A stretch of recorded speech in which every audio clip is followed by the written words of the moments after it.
જય સ્વામિનારાયણ વિદ્યાર્થી મિત્રો, બાયોલોજી ઈ વિદ્યાના ક્લાસમાં આપ સૌનું સ્વાગત છે. વંદામાં રુધિરા અભિસરણ તંત્ર શું સમજીશું આજના વિડીયોમાં? વંદામાં પરિવહન તંત્ર અથવા રુધિરા અભિસરણ તંત્ર. તો વંદો કયા સમુદાયનું પ્રાણી? સંધિપાત. સંધિપાત સમુદાયમાં પરિવહન તંત્ર કેવા પ્રકારનું હોય? ખુલ્લા પ્રકારનું અભિસરણ હોય. એમાં રુધિરવાહિનીઓનો વિકાસ છે ને પ્રમાણમાં નબળો હોય, એટલે કે રુધિરવાહિનીઓ દ્વારા રુધિર વહન થતું નથી. એટલે રુધિરવાહિનીનો બરાબર વિકાસ થયેલો નથી, કારણ કે રુધિર એ વંદાના શરીરમાં ભરેલું છે. વંદાનું શરીર જ એક પોલાણ કહેવાય અને પોલાણમાં રુધિર ભરેલું છે, એટલે રુધિરવાહિની દ્વારા વહન થતું નથી. રુધિર દેહકોષ્ઠ એટલે શરીરનું પોલાણ મેં કીધું એમ, અથવા શરીર ગુહા, એમાં વહન થાય છે. શરીર ગુહામાં રુધિર ભરેલું હોવાથી એને રુધિર ગુહા પણ કહી શકાય. તો એક સમજ માટે તમને થોડોક આઈડિયા આપું. આ વંદાનું બોડી છે. આપણે સાઈડ એંગલથી વંદો સમજીએ તો આની અંદર આ એની બોડીમાં બધામાં રુધિર જ ભરેલું છે.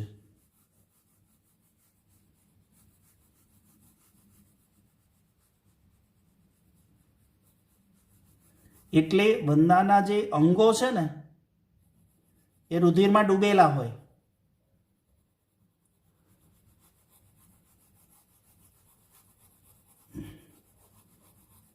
બસ આવી રીતે રુધિર ભરેલું છે અને અંગો આની અંદર ડૂબેલા હોય. પાચન તંત્ર હોય તો ચીપિયા વડે પકડીએ તો પાચન તંત્ર આમ ઉચકીએ તો રુધિરમાં ડૂબેલો હોય. તો વંદાની આ શરીર ગુહા છે, એમાં બધું રુધિર ભરેલું છે, એટલે રુધિર ગુહા તરીકે ઓળખાય છે. શરીર ગુહા એ જ રુધિર, શરીર ગુહા એ જ રુધિર ગુહા.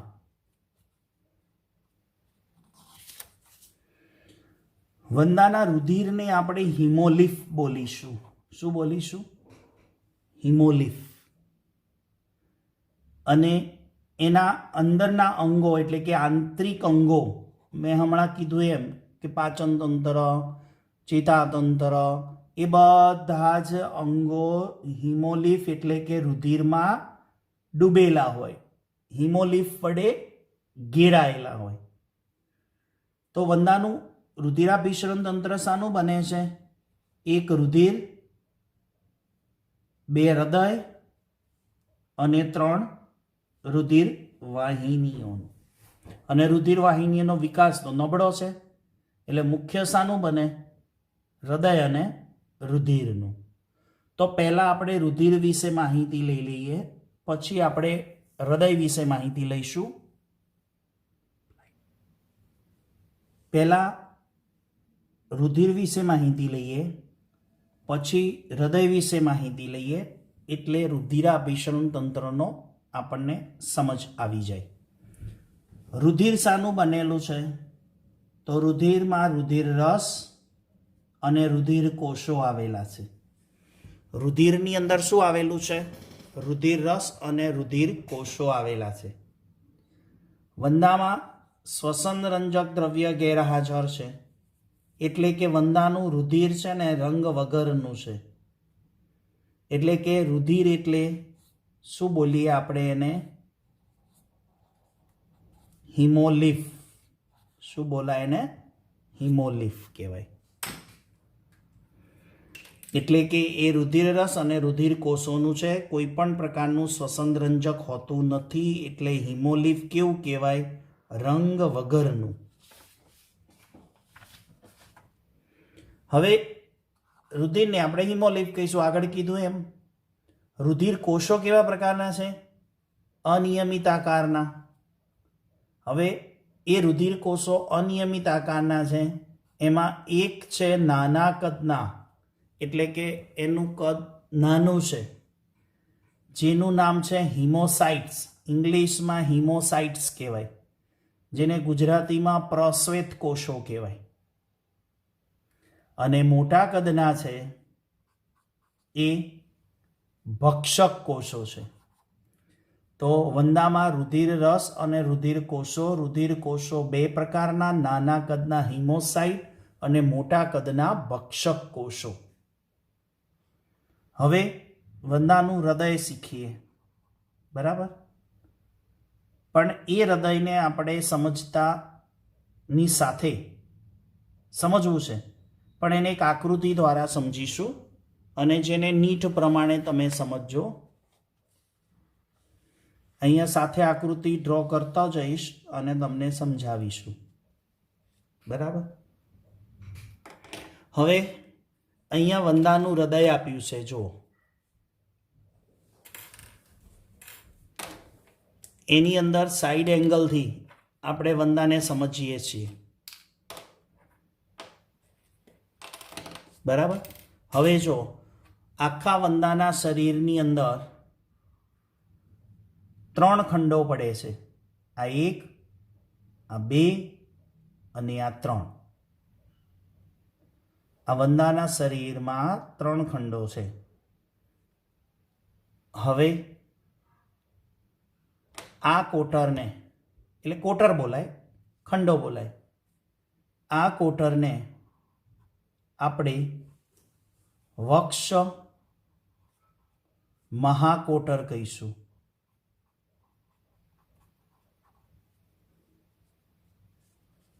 આ જે કોટર છે,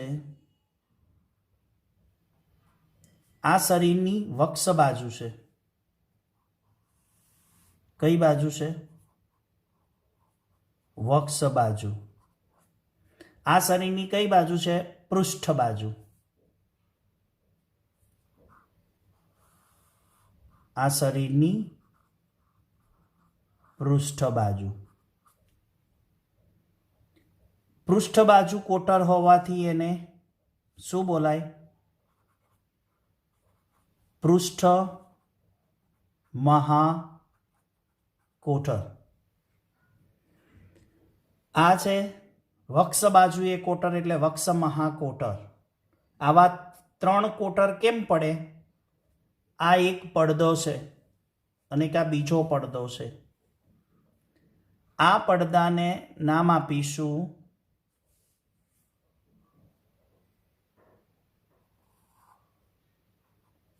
પૃષ્ઠ ઉરોદર પટલ, અને આ પડદાને નામ આપીશું વક્ષ ઉરોદર પટલ. ધ્યાન આપજો, આ કોટરનું નામ વક્ષ મહાકોટર, આ કોટરનું નામ પૃષ્ઠ મહાકોટર. આ પડદો છે એ પડદાને પૃષ્ઠ ઉરોદર પટલ કહીશું, અને આ જે પડદો છે એને વક્ષ ઉરોદર પટલ કહીશું. અને આ પટલમાં શું દેખાય છે તમને? નાના નાના છિદ્રો છે. શું આવેલા છે પટલમાં? નાના નાના છિદ્રો છે. અને આ ત્રીજા નંબરનું કોટર, આ 1, આ 2 અને આ 3. ત્રીજા નંબરનું જે કોટર છે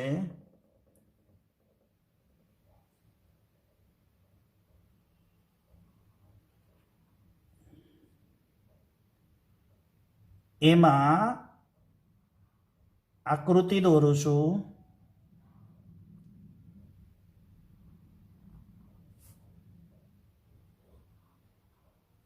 શું છે આ?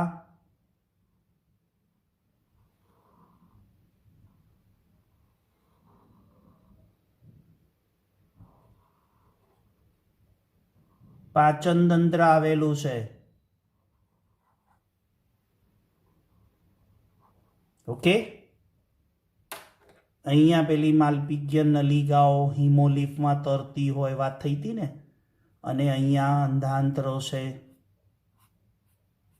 ઓકે, આ વચ્ચે પાચન તંત્ર છે. એટલે આ કોટરને નામ આપીશું પરિઅંતરંગીય કોટર. તો વંદાના શરીરમાં કેટલા કોટર થયા? 3 કોટર થયા.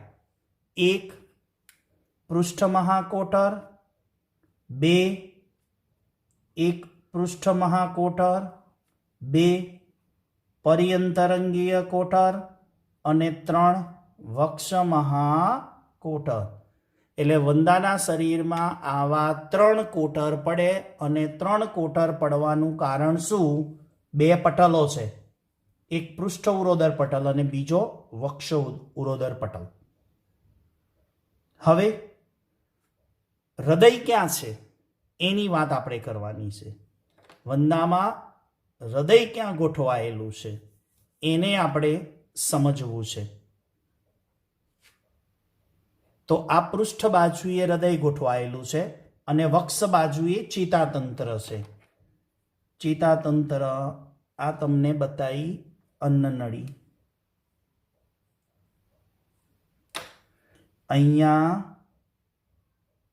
ઉપરી અન્નાલીય ચેતાકન, અહીંયા અધો અન્નાલીય ચેતાકન, આ પ્રથમ ઉરસીય, બીજો ઉરસીય, ત્રીજો ઉરસીય, આ પ્રથમ ઉદરીય, બીજો ઉદરીય, ત્રીજો ઉદરીય, ચોથો ઉદરીય, પાંચમો ઉદરીય અને છઠ્ઠો ઉદરીય. તો આ શું બતાવ્યું મેં? ચેતાતંત્ર.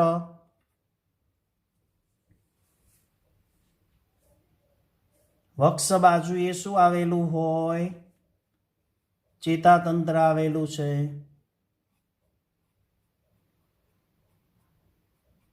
સમજાય છે ને આકૃતિ?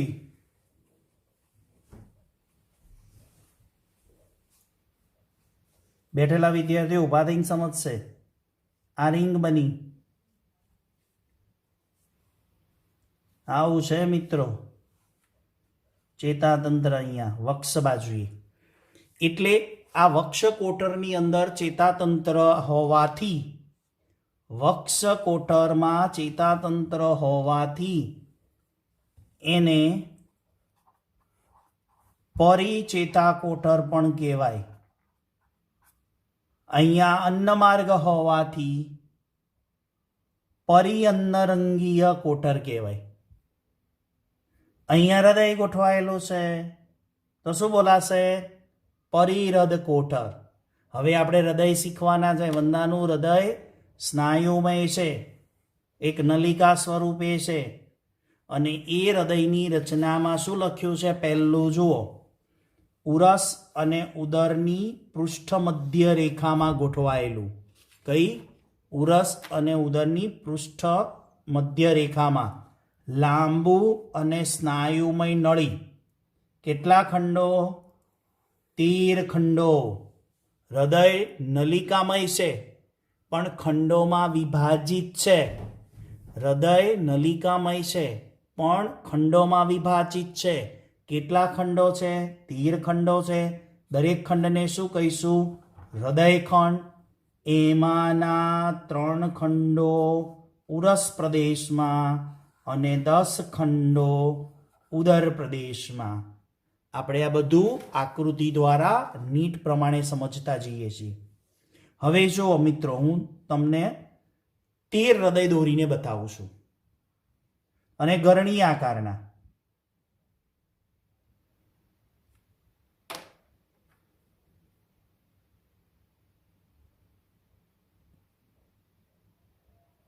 આ 1, આ 2, આ 3,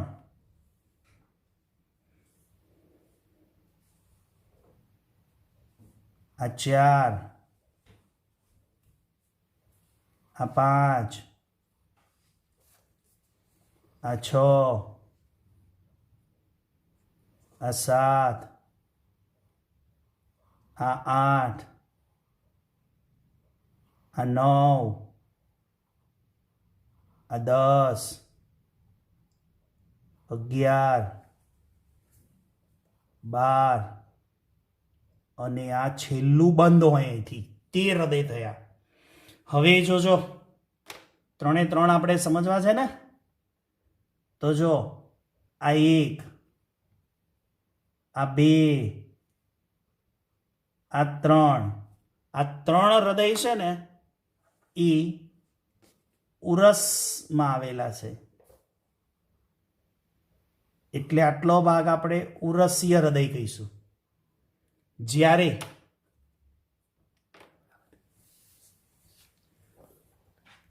જો અમે અહીંયા 1, 2, 3, 4, 5, 6, 7, 8, 9 અને 10, તો આ 10 ક્યાં થયા?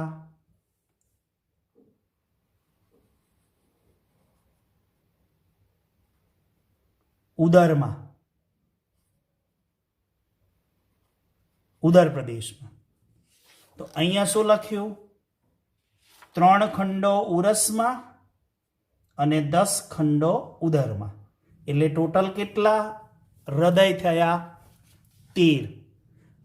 એકચ્યુઅલી હૃદય એક જ છે પણ 13 ખંડોમાં હોવાથી, હૃદય એક જ છે પણ 13 ખંડોમાં હોવાથી 13 હૃદયખંડ કહેવાય. સમજણ પડી? ઓકે. હવે આ 2 હૃદય જ્યાં ભેગા થાય છે ને વિદ્યાર્થી મિત્રો, આ હૃદય અને આ હૃદય જ્યાં ભેગા થાય ત્યાં આગળ આવો વાલ્વ હોય, એટલે એને મુખિકા કહેવાય. શું કહેવાય? મુખિકા, વાલ્વ અથવા મુખિકા કહેવાય, 2 હૃદયના જોડાણ સ્થાને. જો નીટમાં પ્રશ્ન પૂછાય કેટલી મુખિકા છે ગણવાની છે તમારે, ગણજો હો.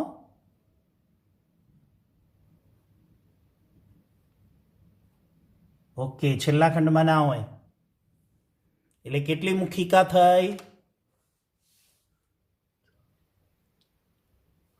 બરાબર 24. કેમ કે દરેક ખંડમાં 2, તો 12 ખંડો સુધી હોય. છેલ્લા ખંડમાં મુખિકા નથી, છેલ્લો ખંડ અહીંયાથી બંધ છે. હવે આ વંદામાં હૃદયની ગોઠવણી જોઈ ગયા. હવે આખો ટોપિક આપણે નીટ પ્રમાણે છે એટલે થોડુંક વધારે લઈશું. હવે આ હૃદયને ચાલુ બંધ કરવા જોઈશે ને, સંકોચન વિસ્તરણ થાય તો બ્લડ આગળ વધે ને, એના માટે પક્ષસમ સ્નાયુઓ છે. શું? પક્ષસમ સ્નાયુઓ, પંખાકાર સ્નાયુઓ તમને ચોપડીમાં દેખાડ્યા છે, ચેક કરો. એ હું દોરું છું અહીંયા. પક્ષસમ સ્નાયુઓ જો આ 1, આ 2, આ 3, આવા અહીંયા પક્ષસમ સ્નાયુ હોય. આકૃતિ તમારી સામે ડ્રો કરી એટલે તમને દોરતા ફાવે.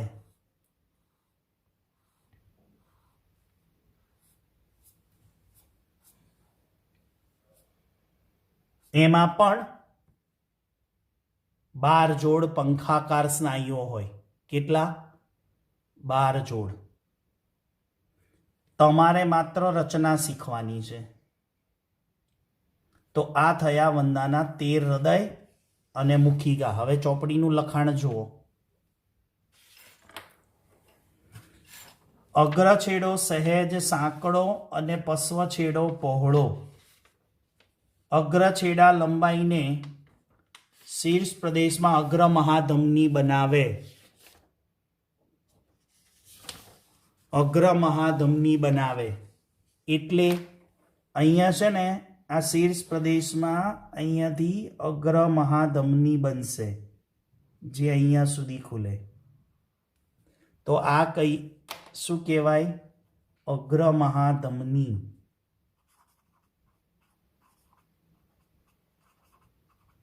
છે ને? કેટલું સુંદર સરસ મજાનું ડ્રોઈંગ દોરી અને વંદાનું રુધિરાભિસરણ તંત્ર સમજીએ છીએ. જ્યાં કોઈ તકલીફ પડે તો સહેજ રિવાઇન્ડ કરીને જોડે દોરતા દોરતા સમજતા જાઓ તો વધુ સારી રીતે ખબર પડશે. પહેલાં એકવાર સમજી લો, ત્યારબાદ બીજી વાર સમજો, ત્રીજા વિડીયોની અંદર ડ્રો કરતા જાઓ અને સમજતા જાઓ. ગેરંટી છે 110% આવડી જશે. પણ જોડે નામ નિર્દેશન કરતા જજો. ચોપડી કરતાં વધારે લીધું છે. તો ચલો, ખ્યાલ આવી ગયો. તો અહીંયા હૃદય હોવાથી આ પૃષ્ઠ મહાકોટરને શું કહીશું? પરિહૃદ કોટર. કેમ કે હૃદય છે એટલે. અહીંયા ચેતાતંત્ર છે. જો આ ચેતાતંત્ર, આ પાચન તંત્ર, આ બધા અંગો છે ને ડૂબેલા છે. એનો અર્થ એવો થયો કે વંદામાં સમગ્ર વંદાના બોડીમાં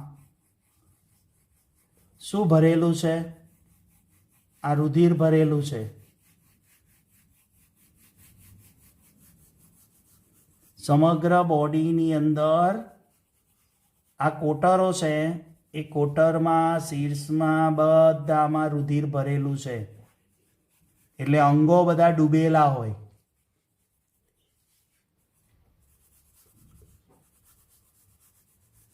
સમજણ પડી મિત્રો? યસ યસ, ગુડ ગુડ, શાબાશ. હવે જુઓ, પ્રશ્ન તમને એમ થશે કે હવે એનું પરિવહન કેવી રીતે થતું હશે? બરાબર. હવે એક સાથે આ બધા હૃદયો છે ને, હૃદયખંડ એક સાથે, આ નલિકા એક સાથે, આ નલિકાનું સંકોચન થાય. અને સંકોચન થાય ને એટલે અહીંયા પણ રુધિર ભરેલું છે, અહીંયા પણ રુધિર ભરેલું છે, અહીંયા પણ રુધિર ભરેલું છે. જ્યારે આ હૃદયનું સંકોચન થાય ત્યારે આ વાલ્વ છે ને, મુખિકા, એ મુખિકામાં એ વાલ્વ ખુલે એટલે આ કોટરનું રુધિર બધું જ ક્યાં ઠલવાય? આ હૃદયમાં ઠલવાય. અને પછી હૃદયનું સંકોચન થાય એટલે અહીંયાથી બ્લડ અહીંયા અગ્ર મહાધમનીમાં થઈ અને આ કોટરમાં આવશે. આ કોટરમાંથી આ કોટરમાં, આ કોટરમાંથી આ કોટરમાં, અને આ કોટર એટલે કે અહીંયા વક્ષ મહાકોટરમાંથી પરિઅંતરંગીય કોટર, પરિઅંતરંગીય કોટરમાંથી પૃષ્ઠ મહાકોટર, પૃષ્ઠ મહાકોટરમાંથી હૃદયમાં, અને હૃદયથી અગ્ર મહાધમની દ્વારા વક્ષ મહાકોટરમાં, વક્ષ મહાકોટરમાં થઈ પરિયંત્રંગીય કોટર, પરિયંત્રંગીય કોટરમાં થઈને વક્ષ મહાકોટર, વક્ષ મહાકોટરમાં થઈ અને હૃદયમાં, અને હૃદયથી અગ્ર મહાધમનીમાં. એટલે માત્ર રુધિરનું સર્ક્યુલેશન થાય, રુધિરનું વહન થાય. સમજણ પડી? જો હવે એક ચિત્ર દ્વારા સમજીએ. તમારા માટે ડ્રોઈંગ કર્યું છે કેવી રીતે રુધિરનું વહન થશે. જો અહીંયા આ પૃષ્ઠ મહાકોટર જે આપણે બતાવ્યો હતો, એ આ પરિઅંતરંગીય કોટર જેમાં પાચન માર્ગ આવેલો છે, આ વક્ષ મહાકોટર જેમાં પરિચેતા કોટર એટલે કે ચેતાતંત્ર છે.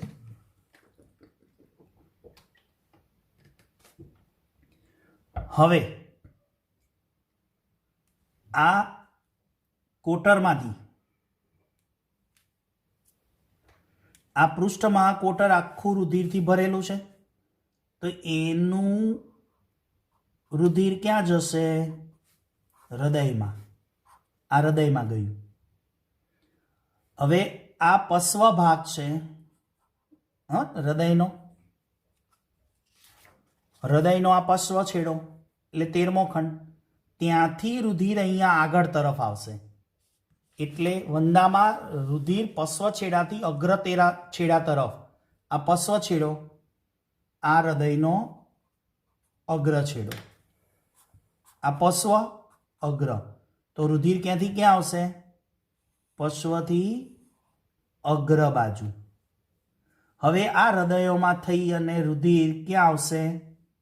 અગ્ર મહાધમનીમાં. અગ્ર મહાધમની ક્યાં ખુલે? વક્ષ મહાકોટરમાં. વક્ષ મહાકોટરમાંથી રુધિર આ પડદો છે, કીધું હતું ને, આ કયો પડદો કહેવાય? વક્ષ ઉરોદર પટલ. આ શું કહેવાય? પૃષ્ઠ ઉરોદર પટલ. અને એમાં છિદ્રો મેં કીધા હતા. આ વક્ષ મહાકોટરમાં જે પણ કંઈ રુધિર ભરેલું છે, બ્લડ, એ આ છિદ્રો દ્વારા ક્યાં આવે? છિદ્રો શાના માટે હતા ખબર પડી ગઈ ને? આ કોટરમાં આવશે, જ્યાં પાચન તંત્ર છે ત્યાં પરિઅંતરંગીય કોટરમાં આવે. એ પણ ભરેલું જ છે. ત્યાંથી પૃષ્ઠ મહાકોટરમાં આ જે પૃષ્ઠ ઉરોદર પટલ છે એમાં રહેલા છિદ્રો દ્વારા ક્યાં આવે? પૃષ્ઠ મહાકોટરમાં. અને પૃષ્ઠ મહાકોટરમાંથી ક્યાં જાય? હૃદયમાં. અને હૃદયમાં કોના વડે જશે? આ મુખિકા છે. શું છે આ? મુખિકા વડે હૃદયમાં જશે. અને હૃદયમાંથી પશ્વ છેડાથી અગ્ર છેડા તરફ અગ્ર મહાધમનીમાંથી વક્ષ મહાકોટરમાં. આ રીતે રુધિરનું શું થયા જાય? પરિવહન. એટલે વંદામાં રુધિર ખુલ્લું છે, ભરેલું છે, ખુલ્લું પરિવહન તંત્ર. ચલો, ખ્યાલ આવી ગયો મિત્રો? આ થઈ વંદામાં રુધિરાભિસરણ તંત્રની રચના અને વંદામાં રુધિર પરિવહનનો માર્ગ. બરાબર સમજવાનો પ્રયત્ન કરજો, ચોપડી વાંચજો, સમજજો. ના ખ્યાલ આવે તો આપણે ઝૂમ વિડીયો ઉપર તમારો એરર અથવા તમારા ડાઉટ જે કંઈ હોય આપણે સોલ્વ કરીશું. આવતા વિડીયો લેક્ચર સુધી સૌ વિદ્યાર્થી મિત્રોને જય સ્વામિનારાયણ.